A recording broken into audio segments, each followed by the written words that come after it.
بسم اللہ الرحمن الرحیم۔ السلام علیکم ناظرین، آج میں پیش کر رہی ہوں آپ لوگوں کے سامنے بنی اسرائیل کی گائے کا واقعہ، قسط نمبر 2۔ اب آپ لوگ سوچ رہے ہوں گے کہ کیوں اس گائے کی اتنی زیادہ قیمت ادا کی جائے گی۔ یہی تو اس واقعے کی خاص بات ہے، اور خاص بات یہ ہے کیونکہ ایک اور واقعہ اسی دور میں پیش آتا ہے جس کی وجہ سے یہ گائے بہت زیادہ قیمت دے کر خریدی جاتی ہے۔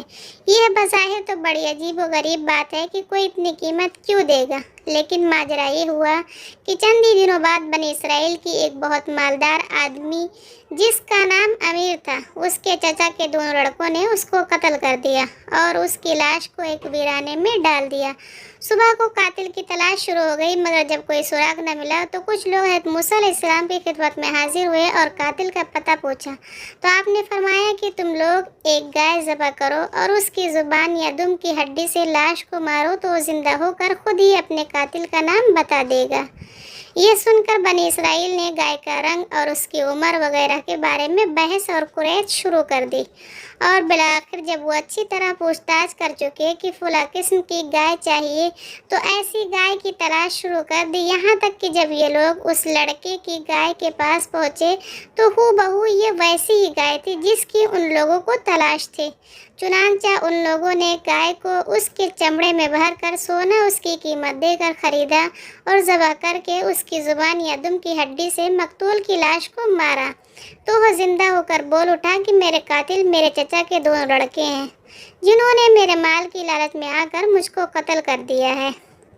یہ بتا کر پھر وہ مر گیا۔ چنانچہ ان دونوں قاتلوں کو قصاص میں قتل کر دیا گیا، اور اس بزرگ کا نیک صالح بیٹا جو اپنی ماں کا فرمانبردار تھا کثیر دولت سے مالا مال ہو گیا۔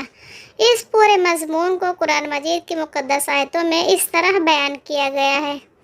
اور جب موسیٰ نے اپنی قوم سے فرمایا خدا تمہیں حکم دیتا ہے کہ ایک گائے ذبح کرو، تو وہ لوگ بولے کہ آپ ہم سے مذاق کر رہے ہیں۔ فرمایا خدا کی پناہ کہ میں جاہلوں سے ہوں۔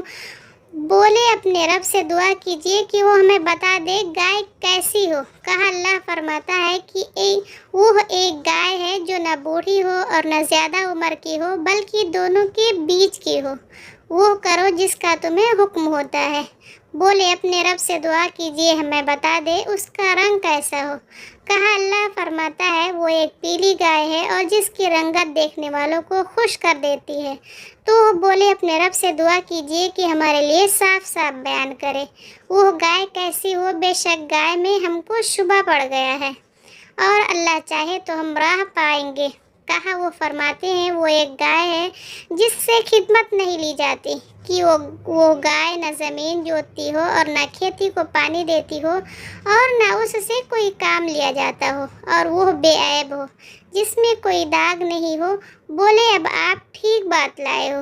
پھر اسے ذبح کیا جبکہ لگتا نہیں تھا کہ وہ ذبح کر پائیں گے، اور جب تم نے ایک خون کیا تو ایک دوسرے پر اس کی تہمت ڈالنے لگے، اور اللہ کو ظاہر کرنا تھا جو تم چھپاتے تھے۔ چنانچہ ہم نے کہا کہ مقتول کو گائے کے ایک حصے سے مارو، اللہ یوں ہی مردوں کو زندہ کرتا ہے اور تمہیں اپنی نشانیاں دکھاتا ہے تاکہ تم سمجھ سکو۔ اس واقعے سے بہت ہی عبرت انگیز اور نصیحت خیز باتیں اور احکام معلوم ہوئے۔ ان میں سے چند یہ ہیں جو یاد رکھنے کے قابل ہیں۔ خدا کے نیک بندوں کے چھوڑے ہوئے مال میں بڑی خیر و برکت ہوتی ہے۔ دیکھ لو کہ اس بزرگ صالح نے صرف ایک بچیا چھوڑ کر وفات پائی تھی، مگر اللہ تعالیٰ نے اس میں اتنی برکت عطا فرمائی کہ ان کے وارثے کو اس بچے کے ذریعے بے شمار دولت ملی۔ اور ہمیں یہ بھی سیکھنے کو ملتا ہے کہ ماں باپ کی فرمانبرداری اور خدمت گزاری کرنے والوں کو خداوند کریم غیب سے بے شمار رزق کا سامان عطا فرماتا ہے۔ دیکھ لو کہ اس یتیم لڑکے کو ماں کی خدمت اور فرمانبرداری کی بدولت اللہ تعالیٰ نے کس قدر صاحب مال اور خوشحال بنا دیا۔ اور ہمیں یہ سبق ملا کہ جو اپنا مال اللہ تعالیٰ کی امانت میں سونپ دے، اللہ تعالیٰ اس کی حفاظت فرماتا ہے اور اس میں بے حساب خیر و برکت عطا فرما دیتا ہے۔ اور ہمیں اس واقعے سے یہ درس بھی ملتا ہے کہ خداوند قدوس کے احکام میں بحث اور قریت کرنا مصیبتوں کا سبب ہوا کرتا ہے۔ اب دیکھ لو کہ بنی اسرائیل کو ایک گائے ذبح کرنے کا حکم ہوا تھا، وہ کوئی سی بھی ایک گائے ذبح کر دیتے تو فرض ادا ہو جاتا، مگر ان لوگوں نے جب بحث کرنا شروع کر دیا کہ کیسی گائے ہو، کیسا رنگ ہو، کتنی عمر ہو، تو مصیبت میں پڑ گئے کہ انہیں ایک ایسی ایسی گائے ذبح کرنی پڑی جو بالکل نایاب تھی، اس لیے اس کی قیمت اتنی زیادہ ادا کرنی پڑی کہ دنیا میں کسی گائے کی اتنی قیمت نہ ہوئی، نہ آئندہ ہونے کی امید ہے۔